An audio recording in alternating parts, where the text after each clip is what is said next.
नमस्कार, welcome to career 248। मैं हूं अखिलेश कुमार। यूरोपीय यूनियन के सैंक्शन भारत पर बरसना स्टार्ट हो चुके हैं और ये पहली बार मैं देख रहा हूं जब भारत के एक्सपोर्ट को रोकने की कोशिश की जा रही है। भारत की ग्रोथ रेट को भी मैं बता दूं, इससे कहीं ना कहीं लॉस होगा, क्योंकि पहली बार जब यूरोप ने भारत की एक बहुत ही बड़ी ऑयल रिफाइनरी पर सैंक्शन लगा दिए हैं। इससे होगा क्या कि गुजरात में जो भारत की रिफाइनरी है, नायरा रिफाइनरी, ये यूरोपीय यूनियन के किसी भी देश को एक्सपोर्ट नहीं कर पाएगी रिफाइंड ऑयल प्रोडक्ट, जैसे कि पेट्रोल, डीजल और वेरियस प्रोडक्ट। और ये सीधा सीधा देखिए भारत को नुकसान पहुंचाने की कोशिश की जा रही है, क्योंकि आप भारत के एक्सपोर्ट देखें ना, तो पिछले कुछ सालों में सबसे ज़्यादा कोई चीज़ अगर भारत ने एक्सपोर्ट करी है तो वो है पेट्रोलियम और प्रोडक्ट। बेसिकली कच्चा तेल भारत में आता है प्राइमरली रसिया से, या फिर इवन यहाँ पे जो गल्फ़ कंट्री है यहाँ से कच्चा तेल भारत में आता है। और भारत में जो रिफाइनरी हैं यहाँ पर कच्चा तेल डाला जाता है और उसके बाद पेट्रोल, डीजल और वेरियस अदर केमिकल, ये सब हम उस कच्चे तेल का बनाकर दुनिया भर में बेचते हैं, खुद इस्तेमाल करते हैं ऑब्वियसली, और साथ ही साथ दुनिया में भी बेचते हैं।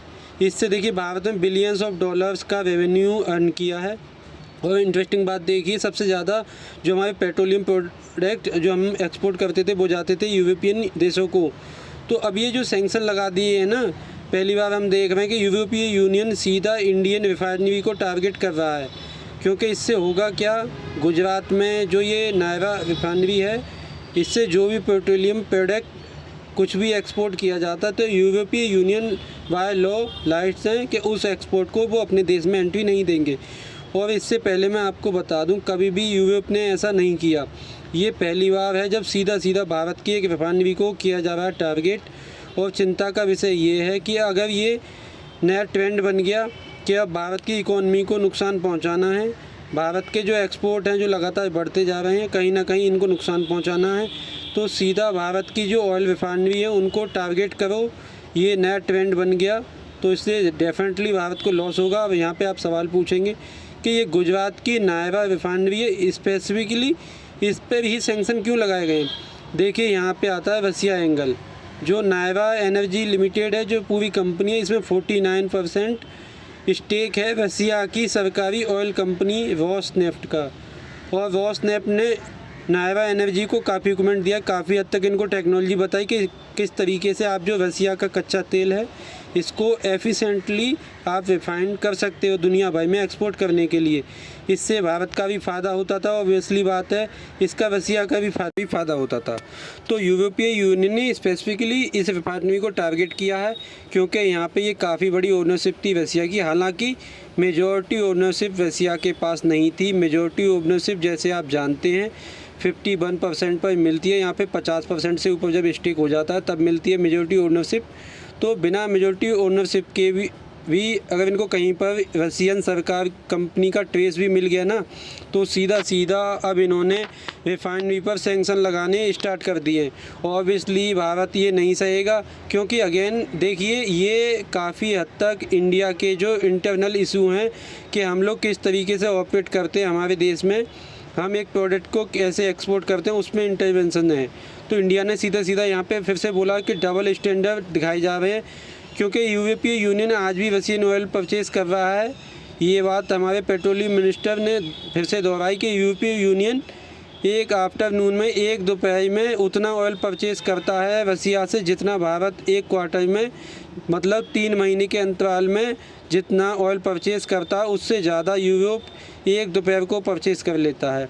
और अगर यहाँ पे आपका सवाल ये है भारत में अच्छा टोटल रिफाइनरी हैं कितनी, इधर आप देख पाओगे, ये मैं आपको लिस्ट दिखा रहा हूँ भारत की रिफाइनरी की। भारत जो टोटल रिफाइनरी है, आप कह लीजिए मेजर रिफाइनरी, ये है 23-24 के आसपास, 24 आप कह सकते हैं।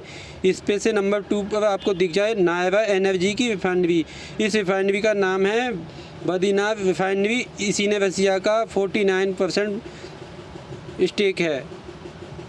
अगर आप पूछ रहे हैं भारत की जो बाकी रिफाइनरी, इतने सारे जो नाम दिख रहे हैं हमको, पानीपत रिफाइनरी, जामनगर रिफाइनरी है, ये यहाँ पर मुंबई रिफाइनरी, और ये सब, क्या ये इन रिफाइनरी में भी रशियन गवर्नमेंट का कुछ ना कुछ स्टेक है?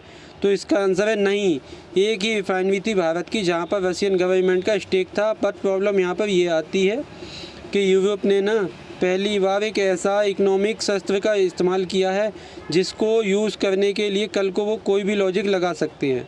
अब जैसे बाकी जो हमारी रिफाइनरी है जामनगर या फिर ये बीना रिफाइनरी, हल्दिया रिफाइनरी, बिल्कुल यहाँ पर रशियन गवर्नमेंट का कोई स्टेक नहीं है। मगर मान लीजिए कल को रसिया से कच्चा तेल भारत परचेज़ करता है और इनमें से किसी एक रिफाइनरी में जो वो प्रोडक्ट है पेट्रोल डीजल वगैरह उसका हम बना देते हैं।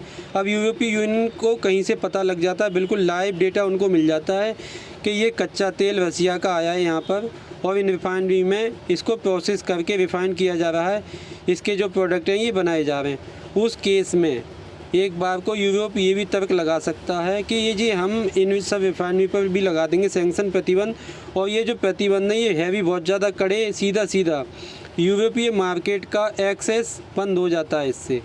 और आप अगर मुझसे पूछें ये सब जो स्पेसिफिकली किया जा रहा है ना, ये सब रसिया को रोकने के लिए नहीं किया जा रहा। तर्क यहाँ पर ये भी आ जाएगा कि हम रसिया को रोकना चाहते हैं, हम चाहते हैं रसिया के पास पैसा ना पहुँचे जिससे यूक्रेन में वो आक्रमण ना करे वगैरह। बट जो एक्चुअल गोल है वो मैं देख पा रहा हूँ, भारत की जो प्रोग्रेस है, भारत की जो ग्रोथ रेट है उसको लेकर भी कहीं ना कहीं इनसिक्योरिटी है यूरोप में।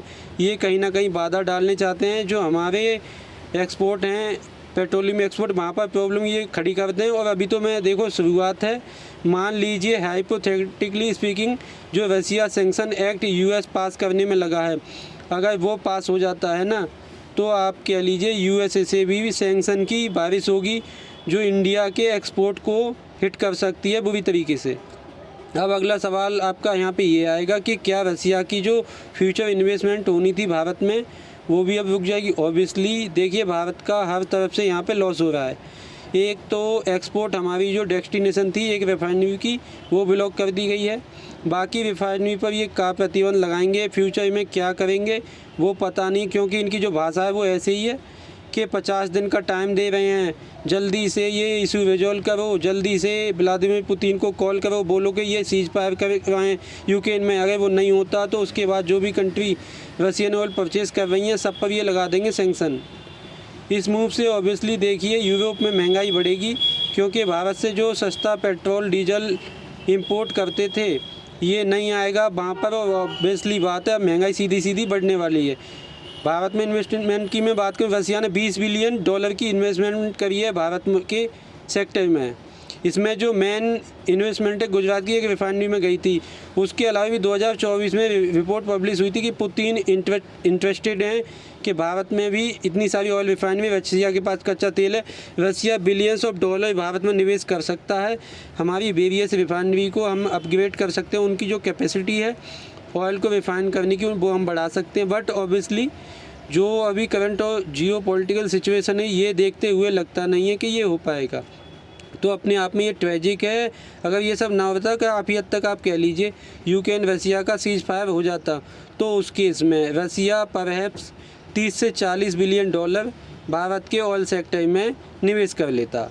तो पर्सनली आप मुझसे पूछे, मेरा मानना तो ये है कि ये अगर यूक्रेन रसिया के बीच में युद्ध विराम हो जाता है तो उससे बढ़िया चीज़ क्या है, ये सब के लिए अच्छा है, ये रसियंस के लिए अच्छा है, यूक्रेनियन के लिए अच्छा है, ये इंडिया के लिए अच्छा है, बहुत अच्छा है, क्योंकि इससे इंडिया और रसिया ट्रेड कर पाएंगे। रसिया अपने सैंक्शन थोड़े और कम हो जाएंगे। अगर हमको मान लीजिए कल hypothetically speaking Russian 5th generation fighter jet purchase करना है, उसका रास्ता रिलेटिवली आसान हो सकता है, रसियन ऑयल इन्वेस्टमेंट आराम से आ पाएंगे, it will be win win everyone.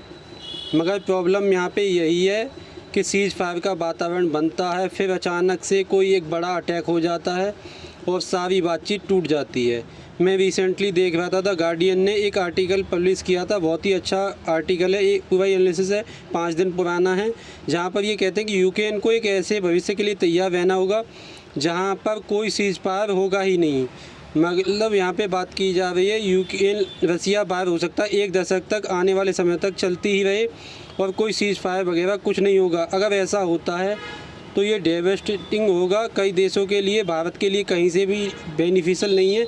But रसिया ये कई बार बोल चुका है, ये आज के समय एक वॉर इकोनॉमी बन चुकी है, कम्प्लीटली ये चलती है वॉर। 10 सालों के लिए, तो ये they are very much ready for it. तो आने वाले समय में देखिए भारत पर प्रेशर, अगर स्थिति ऐसी रहती है, बढ़ता रहेगा। अभी ये यूरोप के सैंक्शन आए हैं, देखना होगा कि यूएस क्या करता है। अगर इस टॉपिक पर कोई अपडेट आती है तो मैं आपके लिए अपडेटेड वीडियो लाता रहूँगा। साथ ये वीडियो का अंत। Thank for watching measure the God watch over you.